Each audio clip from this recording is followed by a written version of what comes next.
এভাবে text post করলে Facebook rich limited করে দিচ্ছে। তো বন্ধুরা, এর কারণ কি, সমাধান কি, বিষয়ে জানতে হলে ভিডিওটা শেষ পর্যন্ত দেখুন। ফেসবুকের বিভিন্ন টিপস ট্রিক্স এর ভিডিও পেতে হলে আমার এই প্রোফাইলটি অবশ্যই ফলো করে সাথে থাকবে। ঠিক আছে বন্ধুরা, আমি ভিডিওটা শুরু করছি। আপনারা প্রত্যেকটা জিনিস ভালোভাবে লক্ষ্য করুন। প্রথমে ফেসবুক অ্যাপটা খুলে নেব, তারপর প্রোফাইল লোগোতে একবার ক্লিক করব। এখান থেকে স্ক্রল ডাউন করে একটি টেক্সট পোস্ট বেছে নেব আমি। এখানে নিচে বাম দিকে সি ইনসাইডে প্রবেশ করতে এই যে আপনারা দেখতে পাচ্ছেন ইস্যুটা। তো বন্ধুরা, এদিকে এখানে সমাধানের কোনো অপশন নেই। আমি স্ক্রল করে নিচে গিয়ে দেখাচ্ছি আপনাদেরকে। এইটা এখান থেকে ডিলিট করার বা রিমুভ করার কোনো সমাধানের অপশন নেই। তো এদিকে সমাধান করতে হলে আবার পোস্টে ব্যাক করতে হবে। যেখানে প্রথমে আমি যেখান থেকে পোস্টটি চয়েস করেছি সেখানে গিয়ে উপরের থ্রি ডটে ডান দিকে ক্লিক করলেই এই যে আপনারা দেখতে পাচ্ছেন মুভ টু ট্রাস্ট, এখানে ক্লিক করলে এভাবে আসবে। এখান থেকে অপশনে ক্লিক করে এটাকে মুভ করতে পারবো। আমি এখন এখানে সম্পূর্ণ ব্যাক করে আপনাদেরকে আরেকটি পোস্ট দেখাচ্ছি যেখানে আমার কোনো ইস্যু আসেনি।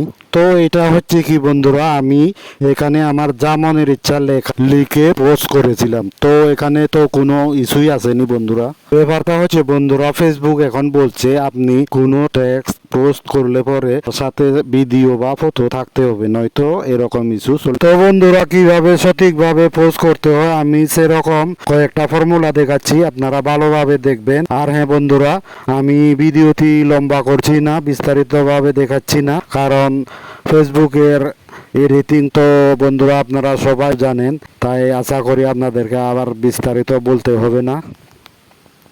প্রথমটা হচ্ছে আপনারা এভাবে গ্যালারি থেকে যে কোনো একটা ফটো নিয়ে সেখানে আপনাদের ইচ্ছা মতো যা লেখার ইচ্ছে সেরকম লিখেও পোস্ট করতে পারেন। অথবা আপনারা ফেসবুকের হোয়াটস অন ইউর মাইন্ডসে গিয়ে একটা যে কোনো কিছু লিখে এরপর এটার একটা স্ক্রিনশট নিয়ে আপনারা যদি পুনরায় আবার ফেসবুক খুলে ওই হোয়াটস অন ইউর মাইন্ডসে গিয়ে ওই স্ক্রিনশটটা লোড করেন এবং সেখানে আপনারা যদি সেভাবে পোস্ট করেন তাহলে আপনাদের কোনো সমস্যা আসবে না বন্ধুরা। আর যারা ভিডিওটা দেখছেন অবশ্যই শেষ পর্যন্ত দেখবেন, না হলে ভালোভাবে বুঝতে পারবেন না বন্ধুরা আমি কিভাবে স্ক্রিনশট নিয়ে পোস্ট করছি। আর যারা বুঝতে পারেন না আপনারা ডাউনলোড করে ভিডিওটাকে একটু স্পিড কমিয়ে ভালোভাবে দেখতে পারেন।